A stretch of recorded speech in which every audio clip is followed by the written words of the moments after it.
Hello guys, this is शिक्षा उपाध्याय। आप सभी का हमारे यूट्यूब चैनल बीएलएड कोर्स पर हार्दिक स्वागत है। तो गाइस, आज के सेशन में हम डिस्कस करने वाले हैं वाक्य रचना। इसके पहले मैंने आप लोगों को हिंदी वर्णमाला के अंतर्गत जो कि आपके बीएलएड सेकेंड ईयर का ऑप्शनल सब्जेक्ट है हिंदी, तो उसके अंतर्गत है हिंदी वर्णमाला। उसमें आता है वर्ण रचना और शब्द रचना। तो अगर आप ये वीडियो नहीं देखे हैं तो बीएलएड कोर्स के प्लेलिस्ट में जाकर देख लीजिएगा। 2 वीडियो मैंने अपलोड कर दिया है, एक शब्द रचना है और एक उसके पहले वर्ण रचना है। उसके बाद आता है वाक्य रचना। वाक्य जो होता है ये शब्दों का समूह होता है। और ये सारी चीज़ जो अभी मैंने आप लोगों को पढ़ाया है इसके पहले भी और आज जो पढ़ाने में जा रही हूँ, ये सभी आपके यूपी टेट में भी पूछा जाता है, तो आप लोग ध्यान से पढ़िएगा। तो चलिए गाइस देखते हैं। शब्दों के सार्थक संघात को वाक्य कहते हैं। यानी शब्दों के सार्थक संघात को या सार्थक जो समूह होते हैं उसको कहते हैं वाक्य। यानी शब्दों का क्रम जो हो वो निश्चित तरीके से हो, क्रमबद्ध हो और शब्दों को एक समूह में रखा जाए तो उसका अर्थ स्पष्ट हो। ये नहीं है कि शब्दों का समूह है लेकिन उसका अर्थ स्पष्ट नहीं हो रहा है तो वाक्य नहीं कहा जाएगा। जो शब्द एक साथ हों, शब्दों का समूह जो हो, उनसे वाक्य की मतलब उनका अर्थ होना चाहिए। अगर अर्थ होगा तभी उसको वाक्य कहा जाएगा। जैसे कि शिक्षा पढ़ रही हैं, तो शिक्षा पढ़ रही हैं तो मतलब शिक्षा जो है एक शब्द है, पढ़ जो है एक शब्द है, रही है जो ये एक क्रिया है, मतलब ये भी शब्द हैं अलग अलग। तो ये जो है अगर एक साथ हैं तो इनसे अर्थ भी स्पष्ट हो रहा है तो ये वाक्य कहे जाएंगे।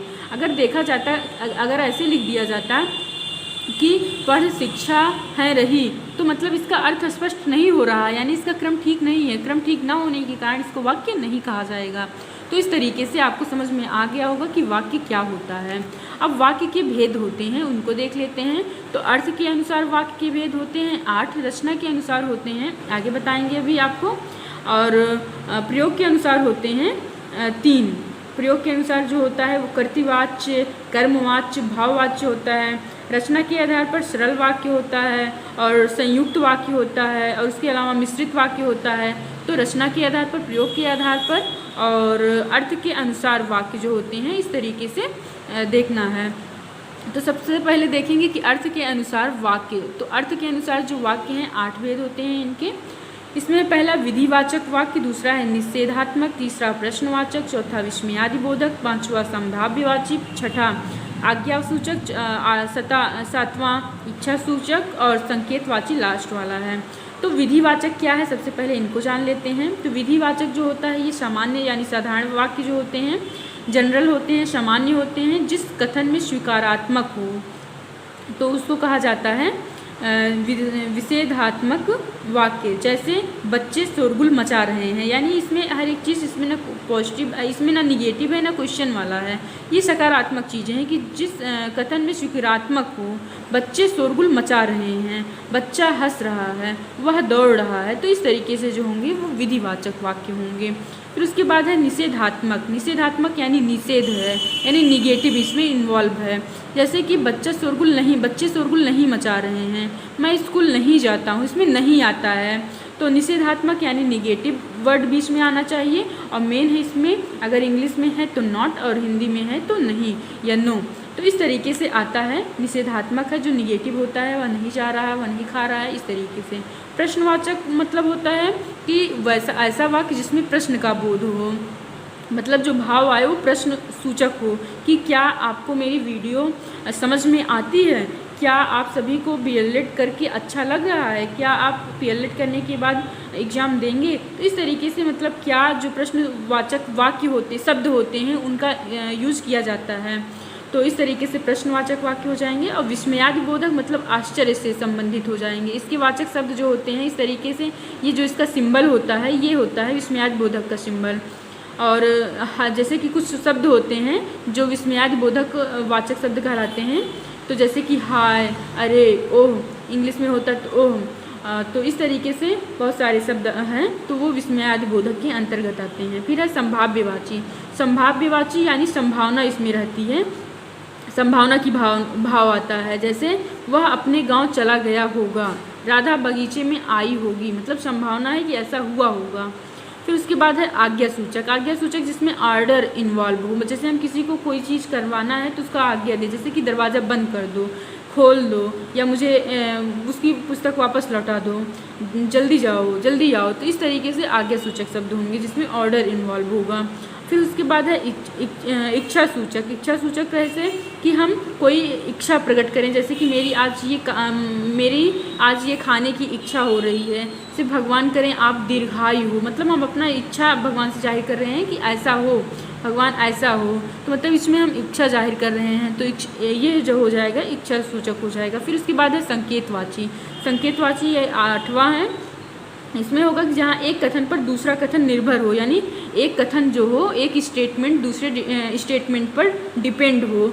जैसे कि यदि आप मुझे बुलाए होते तो मैं अवश्य आता, मतलब जब यदि आप बुलाए होते तो मैं अवश्य आता। संकेतवाची है कि अगर आप ऐसा किए होते तो मैं अवश्य ऐसा करता।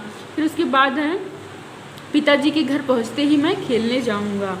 पिताजी अगर घर पहुँच जाएंगे तभी मैं खेलने जाऊँगा, मतलब संकेत दिया जा रहा है। तो ये जो है 8 भेद जो होगा, ये वाक्य के अर्थ के अनुसार वाक्य के भेद होंगे। अगर अर्थ के अनुसार वाक्य के भेद पूछा जाए तो कितने होते हैं? 8 होते हैं। तो इस तरीके से ये होते हैं। फिर गाइस उसके बाद है रचना के आधार पर। रचना के आधार पर 3 होते हैं। एक सरल वाक्य होता है, दूसरा संयुक्त वाक्य होता है और तीसरा मिश्रित वाक्य होता है। तो इस तरीके से आप यहाँ देख लीजिए। तो रचना के अनुसार जो होता है वाक्य वो 3 प्रकार का होता है। सरल वाक्य सबसे पहले होता है जिस वाक्य में एक उद्देश्य की इंग्लिश होती है सब्जेक्ट और विधेय की होती है प्रेडिकेट। तो मैंने आप लोगों को स्पष्ट करने के लिए यहाँ पर लिख दिया है ताकि इंग्लिश में आप लोग सब्जेक्ट प्रेडिकेट पढ़े होंगे कि वाक्य के 2 भेद होते हैं, यानी there are 2 types of sentence, subject and predicate. तो उसमें से सब्जेक्ट एंड प्रेडिकेट आप लोगों को ज़्यादा समझ में आता होगा, तो उसी को मैंने यहाँ पर लिख दिया ताकि आप लोगों को समझ में आ जाए। अगर आप उद्देश्य विधेय न समझ पाएँ तो इस तरीके से समझ लीजिए। तो जैसे कि जिस वाक्य में एक उद्देश्य और एक विधेय हो, एक उद्देश्य एक विधेय हो या एक से अधिक उद्देश्य अथवा एक विधेय होता है तो वहाँ सरल वाक्य होता है। क्या होता है? सरल वाक्य होता है। तो सबसे पहले हम सब्जेक्ट और प्रेडिकेट को समझ लेते हैं। तो सब्जेक्ट जो होता है उसका मतलब होता है कर्ता। सब्जेक्ट यानी जो उद्देश्य है इसका मतलब होता है कर्ता, तो करने वाला, जो कार्य करने वाला होता है। जैसे कि मैं स्कूल जा रहा हूँ, इसमें कर्ता जो है मैं हूँ, तो ये सब्जेक्ट हो जाएगा, ये उद्देश्य हो जाएगा। और इसमें मैं अपने मित्रों के साथ स्कूल जा रहा था, मैं और मित्र, इसमें 2 सब्जेक्ट हो जाएंगे, यानी ये सब्जेक्ट है, ये करने वाला है, ये कर्ता है, यानी ये उद्देश्य है। और जो क्रिया हो रही है उसको बोला जाएगा विधेय या प्रेडिकेट। क्या बोला जाएगा? विधेय या प्रेडिकेट। तो मैं स्कूल जा रहा था, तो मैं जो हो जाएगा सब्जेक्ट हो जाएगा, स्कूल जा रहा था प्रेडिकेट हो जाएगा। यानी एक सब्जेक्ट एक प्रेडिकेट तो सरल वाक्य, और अगर 2 सब्जेक्ट एक प्रेडिकेट तो भी सरल वाक्य। यानी सरल वाक्य में प्रेडिकेट हमेशा एक ही होता है, यानी जो क्रिया होगी वो हमेशा एक ही होगी। आप लोगों को बस यही ध्यान इतना रखना है कि प्रेडिकेट में एक ही क्रिया होती है। क्या होती है? एक ही क्रिया होती है। अगर हम प्रेडिकेट ना समझ पाएँ, विधेय ना समझ पाएँ, बस इतना याद कर लें तो वर्ब जो है, क्रिया जो है एक ही होती है, तो उसको सरल वाक्य कहते हैं। फिर गाइस उसके बाद नेक्स्ट वाक्य है संयुक्त वाक्य।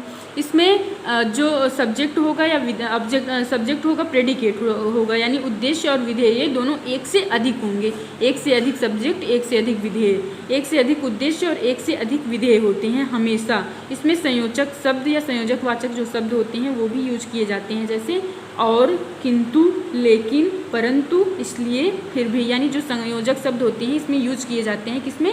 संयुक्त वाक्य में, यानी ये जॉइंट वर्ड होते हैं, इसमें जोड़ा जाता है। तो संयुक्त शब्द जैसे कि ये सभी शब्द यूज किए जाते हैं बीच में।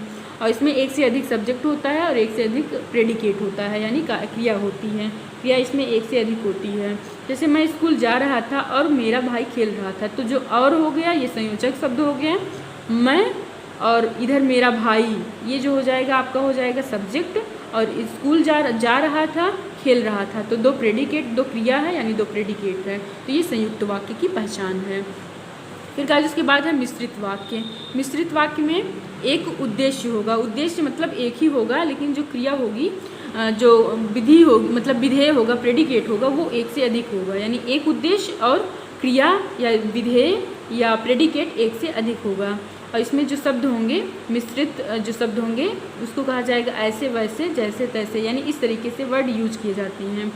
और जैसे ही बरसात हुई मेढक बोलने लगा। जैसे ही बरसात हुई मेढक बोलने लगा। अब इसमें बोलने लगा, बरसात हुई, यानी जो क्रिया है वो एक से अधिक है। एक बरसात होना है और एक बोलने लगी है, लेकिन सब्जेक्ट जो है एक ही है, मेढक।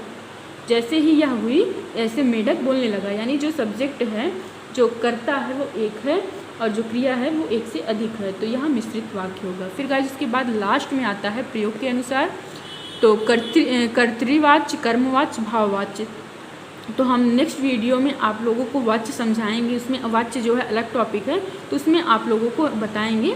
वैसे आप लोगों को कर्तृवाच्य, कर्मवाच्य, भाववाच्य पहली कक्षाओं में, मतलब नेक्स्ट कक्षाओं में या अपने 11th-12th में आप पढ़े होंगे, लेकिन अगर आप लोगों को नहीं समझ में आया होगा तो कमेंट करिएगा, हम ज़रूर एक्सप्लेन करेंगे अच्छे से। तो ये जो है प्रयोग के अनुसार होगा। कर्तृवाच्य जिसमें कर्ता की प्रधानता हो, कर्मवाच्य जिसमें कर्म की प्रधानता हो, भाववाच्य जिसमें भाव की प्रधानता हो। भाववाच्य में लगभग आप अगर देखेंगे तो इसमें नहीं शब्द यूज किया जाता है कि मुझसे ये नहीं होता है, मेरा मन ये करने को नहीं होता है, मेरा पढ़ाने का मन नहीं होता है, मेरा पढ़ने का मन नहीं होता है, तो इस तरीके से ये होगा। और कर्मवाच्य में उसके द्वारा कार्य किया गया, द्वारा शब्द ज़्यादा यूज किया जाता है। और कर्तृवाच्य जो होता है ये सिंपल शब्द होता है, जैसे कि वह आम खाता है, राम आम खाता है, यानी कर्ता की प्रधानता होगी। कर्म में उसके द्वारा कार्य किया गया, उसके द्वारा आम खाया गया, द्वारा शब्द यूज होता है। और भाव में जो होता है तो नहीं होता है। तो आप ऐसे साधारणतः याद कर लीजिए, कर्म में जो होता है द्वारा शब्द ज़्यादातर यूज होता है, और इसमें जो होता है इसमें नहीं शब्द ज़्यादातर यूज होता है।